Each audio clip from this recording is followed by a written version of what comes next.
Kázik a Sevilla védő során! Zsótér! Megért! Óriási hiba! Zsótér lövőhelyzetben, Zsótér! Nagy ment, ott a kipattanó, Novotny gól! Burekovics nyargal, Obinna, jó a csel, azt el lehet lőni, és ott a második! Szujics, Bárdi, Szujics elől, Simon levette, gól!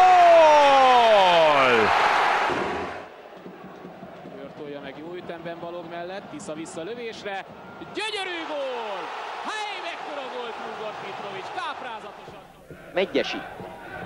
Megyesi még, jó lövés, nagy gól! Érkezik is a labda, Sankovics gyűjteti még be, Sankovics ellövi jobbal! Kiállításokkal tarkított mérkőzésen Zsótér. Ó!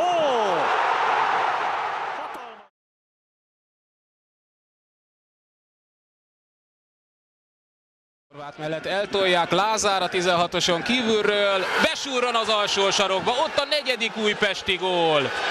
Lövőhelyzet, így a kifejelt labda után még mindig ott van az újpestiek előtt a lehetőség és egyenlít. Lázár Bence góljával a 60. percben a lila-fehér csapat, és hát ezt a gólt is megelőzte egy... Ez viszont helyzet. Vasiljevics, és már nem kell hozzáérni. Falsot kapott a labda, és bepördült.